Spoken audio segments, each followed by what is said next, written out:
What happens when one of Hollywood's most beloved and redeemed actors walks into what he believes is just another friendly morning show appearance, only to be blindsided?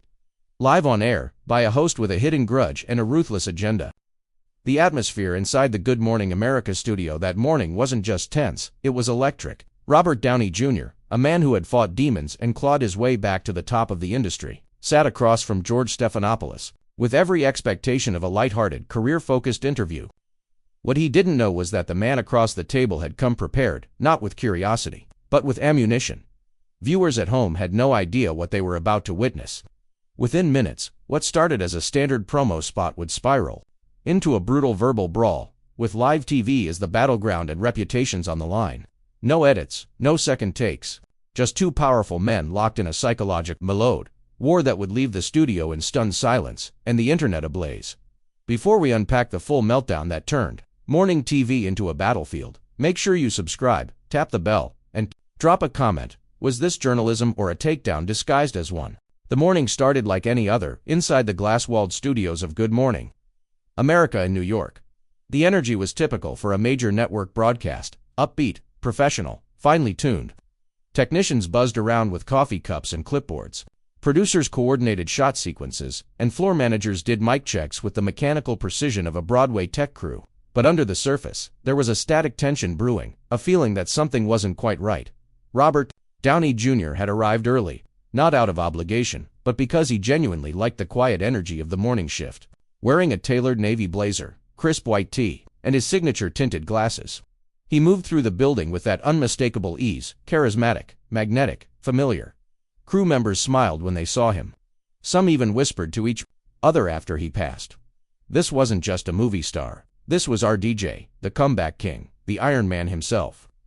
A living example of second chances done right. He was there to promote a deeply personal new film, a quiet drama about grief and forgiveness. It was the kind of role that would have been impossible for him to land 20 years ago. But that's what made it beautiful. It marked a new chapter. His team had scheduled the GMA interview as a strategic move, a chance to reintroduce Robert, not as a superhero, but as an artist. No surprises, no hard questions. Or so they thought. Across the studio floor, George Stephanopoulos reviewed his notes, but these weren't the pre-cleared questions Robert's team had seen. Tucked inside George's sleek leather folder were yellowed clippings from old tabloids, snippets from TMZ, transcripts from rehab-era interviews. The research wasn't just thorough, it was sharpened to cut. When the red light above the camera blinked on, and the familiar GMA jingle faded, the air felt heavier. George's voice came first, cheerful but clipped. "Good morning. Today we're joined by someone who's played everything from genius billionaire to tormented soul. Robert Downey Jr., welcome." Robert nodded politely. "Thanks, George. Happy to be here." But George's eyes didn't reflect the warmth of his tone. There was something surgical about his focus. "So let's start here," George said. "Everyone knows your story, the fall, the redemption, the triumphant return. But I want to ask, do you think Hollywood forgave you to isolate, or is it just really good PR?" A beat of silence passed. Robert leaned back slightly. "I think people are smarter than you're giving them credit for. They don't just forgive, they watch. They decide over time whether someone's change is real." George pressed. "But how do they know it's real? How do we know you're not one slip away from another scandal?" The question dropped. Like a brick, the crew behind the cameras froze. Robert's expression didn't change, but his posture did. His jaw flexed. "You want to talk about relapse, risk on a morning show promo segment? Is that really where we're going?" George nodded calmly. "It's a fair question, isn't it? You were once considered uninsurable. You disappeared from projects, you endangered co-stars, burned producers. Are we just supposed to forget that because it's uncomfortable?" "I haven't asked anyone to forget anything," Robert replied. "I've been transparent. I've worked for years to earn back trust, and I came here to talk about that journey, not to be ambushed." George crossed one leg over the other. Fully settled in. "You call it an ambush. I call it honesty." "No," Robert said sharply.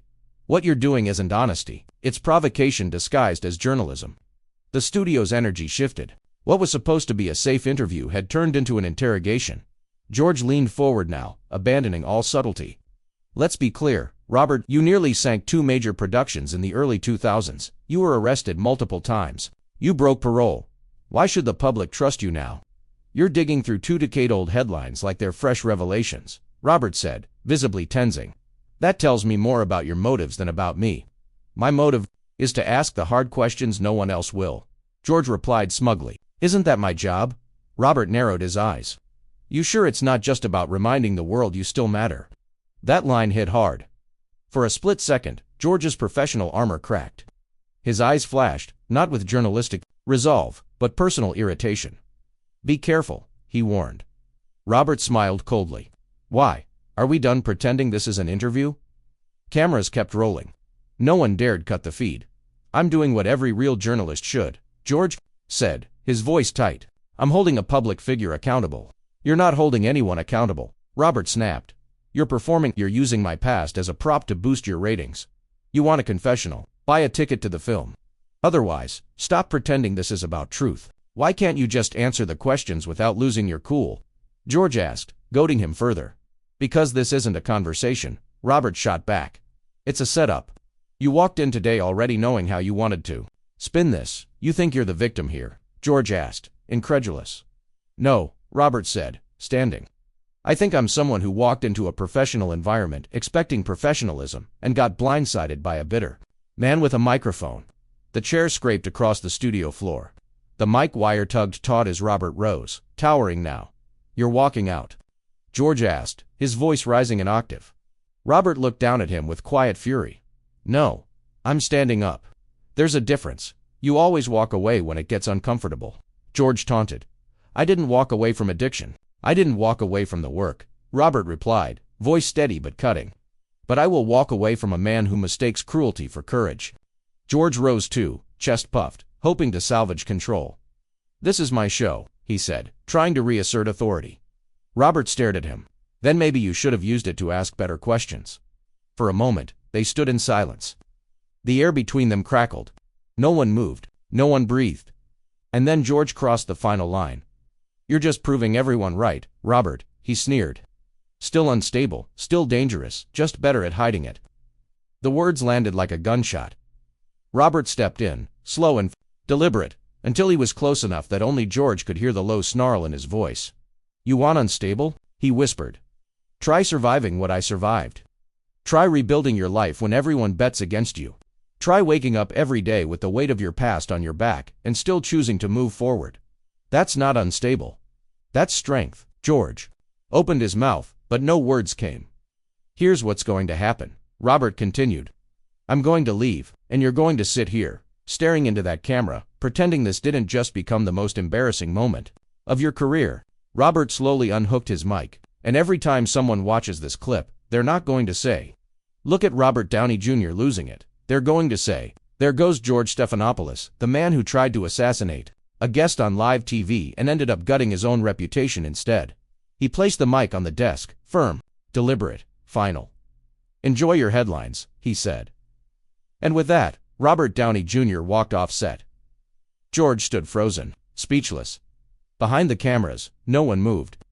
The silence lasted long enough to become its own kind of broadcast.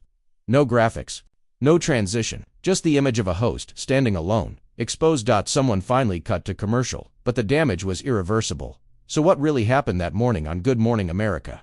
Was this a case of a respected journalist doing his job, or a carefully orchestrated character hit on one of Hollywood's most resilient stars?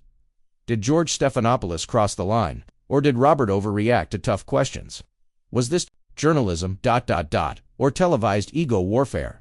Let us know in the comments below. And if you want more behind-the-scenes breakdowns of the most shocking moments in celebrity history, make sure to like, share, and subscribe, because sometimes, the real drama doesn't happen in movies, it happens when the cameras are already rolling.